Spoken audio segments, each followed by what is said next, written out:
working in this field, in the justice field, for more than 40 years. And a lot has changed very recently in the last few years.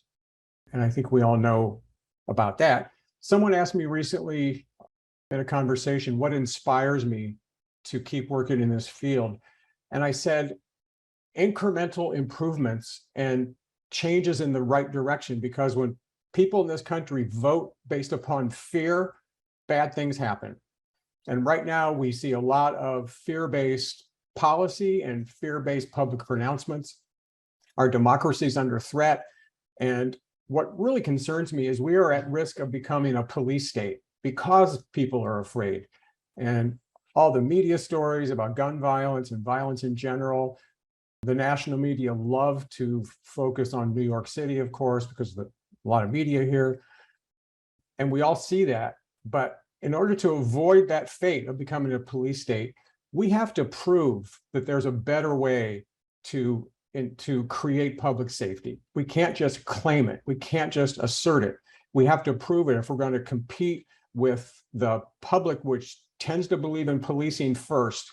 We have to prove that there's a better way.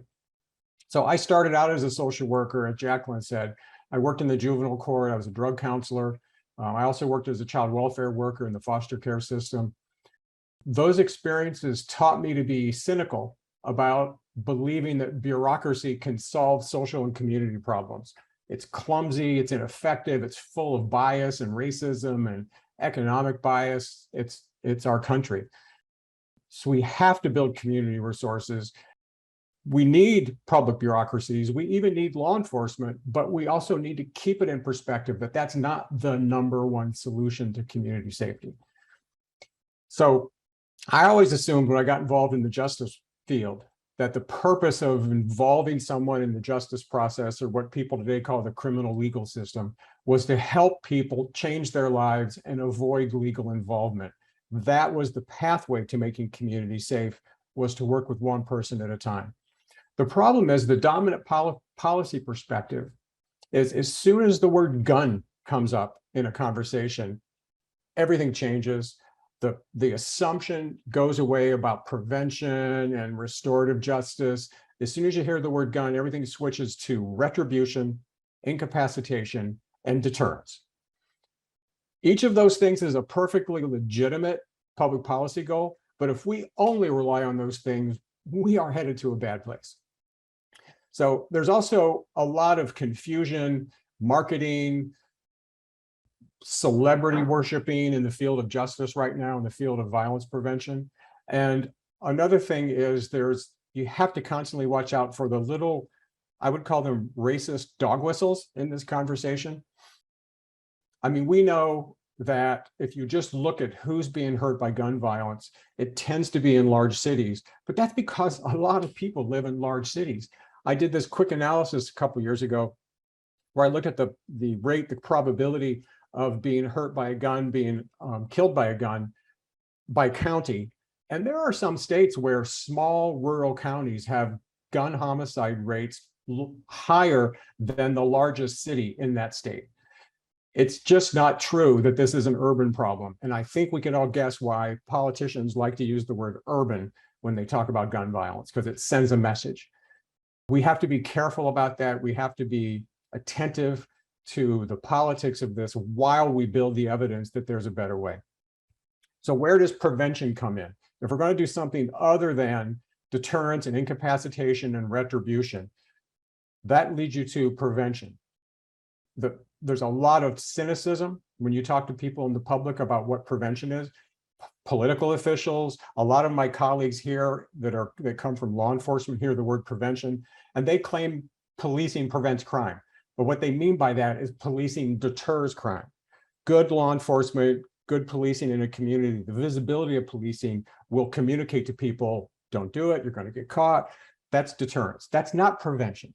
Prevention is building a social structure in a community where people aren't tempted or impelled to become involved in criminal behavior and certainly violent behavior. And I always tell people, just do this simple experiment for yourself. You think about neighborhoods you're walking through, you know when you're in a safe neighborhood, you can see it. And Is that because there are patrol cars everywhere and lots of evidence of people being arrested? Or is it because the houses are well kept, the streets are clean, there's abundant trees and the gardens are nice and there are people walking their dog? You feel a safe neighborhood because the social structure and the economic activity there encourages safety. So why do we think the only way to create safety out of neighborhoods in trouble is to crack down on them, bring the police in and start arresting people, when we know that doesn't prevent crime, that responds to crime? I got involved in this in New York. I'm not a New Yorker by heritage. I moved here in 2010. And I got involved when the city council reached out to John Jay, I think it was about 2012, to help them with something they were starting called the Gun Violence Task Force. That work led my research center at John Jay to start getting involved in evaluating the cure violence model here, which is called the crisis management system. We do that by tracking the incidence of shootings in a neighborhood, small neighborhood, because prevention has to happen in a small neighborhood where people know each other. You can't just roll out citywide prevention because you need to have the relationships with the neighborhood. And that's the basis of the cure violence model. So we track shootings, but we also tracked attitudes and perceptions among predominantly young and predominantly male residents. So we did a very creative way of doing, you could look this up, but respondent-driven sampling to actually ask people in the neighborhood, what do you think about the police? What do you think about your neighborhood safety? Have you been hurt by guns? Have you been stabbed? What's the solution out of this? And we did those surveys as a way of tapping into neighborhood perceptions and beliefs. But surveys can be really expensive, so you have to be careful how you do that. But I think it's an essential thing to ask people about their community, not just assume that you know about their community and then bring the solution to them that they didn't ask for. So I totally agree with Deanna, what she said. Okay, finally, as I said, we have to build the evidence for community safety. One big challenge I see right now in this field is that there's a lot of celebrity rhetoric, people arguing based upon ideology, even faith. Just, I know how this should happen. My people and I are going to do this work. We don't need someone to prove that it's effective. I understand that motivation and that passion, but if you don't prove you're improving public safety, you will never win the argument against law enforcement. If all you have is your beliefs and your passion and your rhetoric, the police structure and law enforcement and all the politicians that back it will always win that argument with the public. So it's a burden, but we in the research field have to work with you and the community to build the evidence to prove that this is the way to go.